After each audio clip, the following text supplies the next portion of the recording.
Mga kautang, sa video na to pag-uusapan natin itong loan application na super legit dahil 10,500 yung nautang ko na dito, and yes, nagamit ko talaga yung 10,500 dito. Hello mga kautang, welcome back dito sa aking channel. This is Clarice, ang inyong number 1.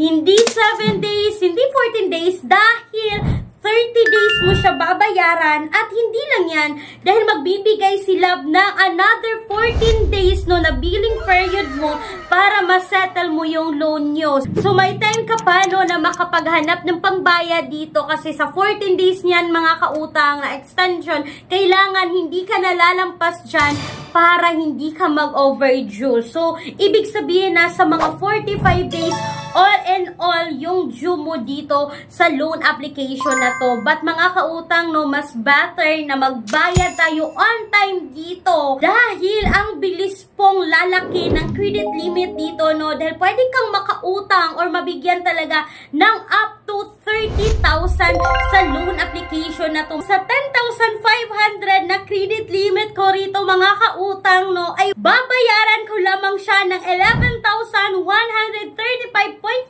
As you can see ngayon dito sa screen, buo mo talagang makukuha yung 10,500, at meron silang service fee which is 5.99%, na ito po ay 628.95 cents, at meron silang document stamp tax na ito po ay 6 pesos and 45 cents mga kautang. So total po nito is 635.42 cents. Masasabi ko tong loan application kasi nga mag-apply din tayo gamit yung mga cellphone natin. Maaari kayong ma-qualify dito kapag always nyo tong ginagamit mga kautang. Yan yung pag-uusapan natin ngayon sa video na to. But bago yan, no, always kong binabanggit ngayon dito sa video na to yung bank personal loan na nagpapautang ng minimum of 20,000 up to 2 million pesos mga kautang, na legit po na bank personal loan. So kung may question kayo dito regarding dito mga kautang,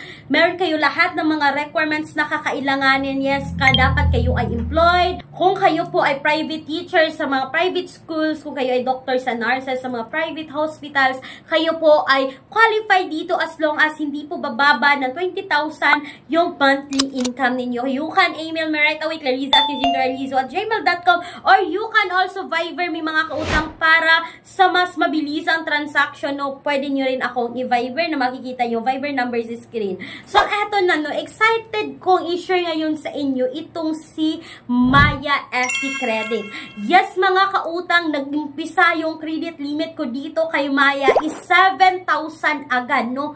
First utang ko dito, 7,000 agad, kahit hindi ko naman palaging ginagamit yung Maya before, no. Naglagay lang ako ng pera, nag-savings lang ako dito, then nag-buy load, yun lang. Gamitin lang din natin yung mga features na nasa loob ng Maya kahit paminsan-minsan, o mas better na gamitin. So eto na mga kautang, ngayon umabot na ng 10,500 yung credit limit ko. So i-share ko lang sa inyo yung pinaka-update ngayon dito, kasi mga kautang, hindi ko na malaya na nag-June na pala ako dito. So yung nangyari, nung nag-due ako dito noong June 10, 2025. So nakipag-away ako, nakipag-ganon ako sa agent, no, bakit naman ako nag-due na hindi ko pa naman due, kasi kababayad ko lang noong May 23, ngayon June 10, bakit ako nag-due? Para maintindihan yung mga kautang, kasi ngayon ko lang din ito naintindihan kung bakit nagkaganito yung account ko dito na hindi naman ako nag-due. Advance nga pa ako nagbayad dito kasi hindi ko ginagamit yung ibinibigay nila na 14 days. Every 30 days nagbabayad na talaga ako dito. So ito yung nangyari mga kautang na dapat nyong iwasan. So as you can see sa mga transactions ko dito, no, March 26, March 29, nakapag-avail ako, nagbayad ako April 27, pagka April 27, nag-loan na naman ako dito mga kautang. Then, pagka May 23, ito na yung sabi ko, no? Diba nag-loan ako April 27? Nagbayad ako dito mga kautang May 23. So, hindi umabot ng 1 month yung pagitan, diba? April 27, May 23, hindi umabot ng 1 month. Yung ginawa ko kasi is nagbayad ako May 23 at ginamit ko din ulit yung binayad ko kasi pwede naman talaga mga kautang, no? Nagbayad ka yun, mag-instant reloan ka ngayon is pwede. But, wag niyong gayahin. So, mga kautang, ito yung nangyari. Diba, nakikita niyo na hindi siya 1 month talaga. So, parang sobrang advance ko nagbayad dito.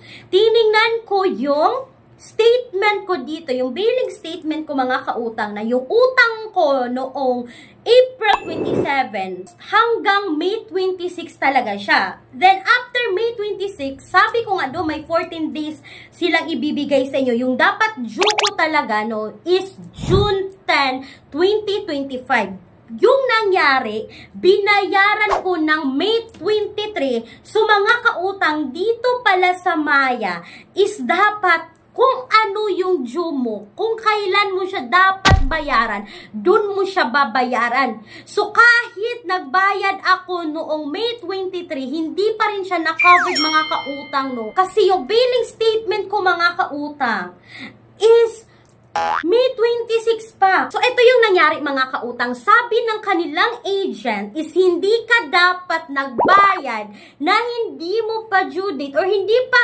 lampas or hindi pa natapos yung coverage period mo. So, yung coverage period ko mga kautang is April 27 to May 26, 2025. Yung nangyari is nagbayad ako May 23. So, ibig sabihin, yung inutang ko no May 23, so pasok pa rin siya sa billing period ko no ngayong June 10, 2025. So kahapon mga kautang, yung nangyari is tinawagan ako ng agent ng Maya. Ang sabi kasi nila mga kautang is na late na ako ng 1 day. Ang tanong ko sa kanila mga kautang, bakit ako na late? Na hindi naman ako talaga nagli-late, no? Advance pa nga ako nagbabayad. So yung sagot ni ma'am, bawal mag-advance payment dito sa Maya para hindi masira yung billing cycle. Kasi kung ano na yung billing cycle nyo mga kautang, yun talaga yung billing cycle ninyo. Hindi na po yun mababago. So, dapat yung tandaan natin mga kautang. Sabi na kasi ng agent ko na kailangan sundin talaga kung kailan siya magjuju, dapat dun ka magbayad, no? Para hindi masira yung billing cycle mo at the same time, tataas na yung credit limit, no? So, ngayon mga kautang, na mas naintindihan ko na yung billing cycle ni Maya, no, na dapat i-check talaga natin yung mga billing cycle na binibigay nila mga kautang, like dito sa akin, no, makikita nyo naman na April 27 to May 26, dapat pinalampas kung ayaw nyo gamitin yung 14 days, dapat palampasin nyo sa coverage period. Pero sabi talaga ng agent, mga kautang, yung collection agent ni Maya at yung sa customer service nila mga kautang, na dapat po talaga nasundin yung payment due date. Dapat June 10 talaga ako magbabayad, no. Yun na talaga yung isa-isip ko na dapat June 10 talaga magbabayad. So, sa akin kasi mga kautang, yung pera ko, yung sahod ko, every end of the month siya darating. So, baka kasi magamit ko yung pera, tas hindi na ako makapagbayad, kaya advance ako nagbayad, which is not good. Not good dito kay Maya. So, sa mga ma-experience na ganito dito sa akin, kay Maya Easy Credit, na parang nasya-shock ka na lang kasi tinatawagan ka na ng agent, na nagjuju ka na, make sure tingnan talaga natin yung mga billing statement natin, kung kailan yung coverage period ng loan natin para hindi masira yung ating magandang record dito sa Maya Easy Credit. So mga kautang, sinisikap ko talaga na hindi masira yung history ng husband ko dito kay Maya Easy Credit kasi pangalan niya to. Siya yung pinag-apply ko dito mga kautang noon kasi siya yung unang user ng Maya sa aming dalawa. So ngayon, pagkabayad ko kahapon mga kautang, nag-reloan din ako agad. So abangan nyo yung next update ko dito mga kautang kay Maya Easy Credit at ibibigay ko sa inyo yung update talaga na on time magbayad dito. So sana po ay nakatulong itong quick and honest review ko ngayon kay Maya Easy Credit na bawal sa kanya yung advance payment. Kailangan due talaga at kailangan hindi ka lalampas sa due date mo. At kung hindi kayo ma-qualify dito, may mga alternatives naman tayo na makikita ngayon sa description box or sa pen comment section ng video na to ng mga apply direct website rin na may 0% interest sa unang hiram, may mga 30 days repayment na may mababang interest rate. But mga kautang, please, manood kayo muna ng mga reviews, mag-research muna kayo bago kayo uutang sa kahit anumang utangan online.